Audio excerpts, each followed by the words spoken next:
Sydney Sweeney's American Eagle campaign might be a Mine comfort fit jeans.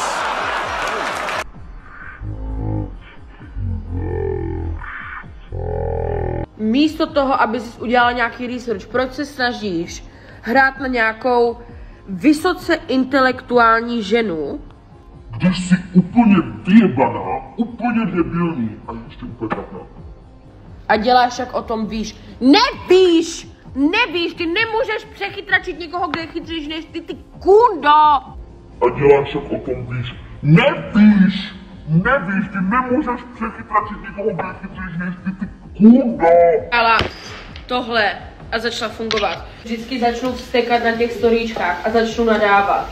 Víte proč? Protože mám anger issues. Já jsem nervák, já jsem vztekloun, mám to geneticky po mém otcovi, OK?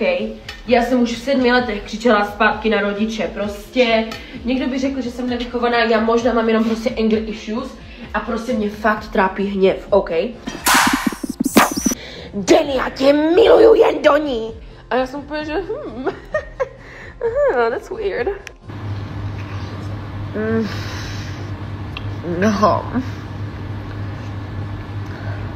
It's like disappearing, but it does. And I do.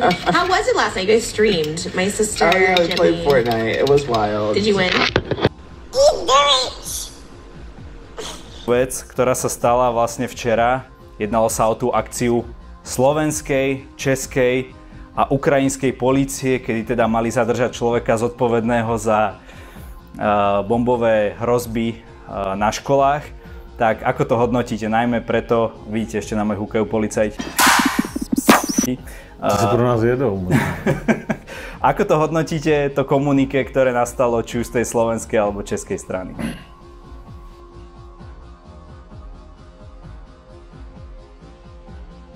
To spĺňa obvyklé slovenské štandardy, čiže je to medzinárodná hanba.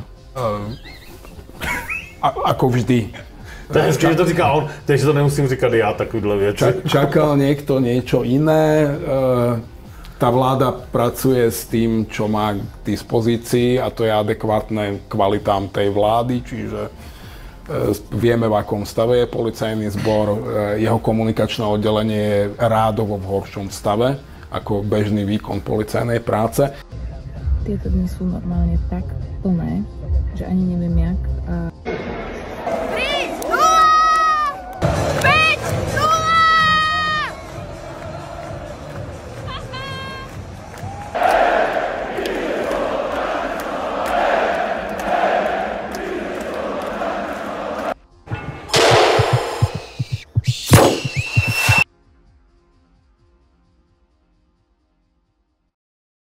Myslím si, že taky a že je průvodním znakem toho, že dobře žijete, je, že je vám stále trošku blbě.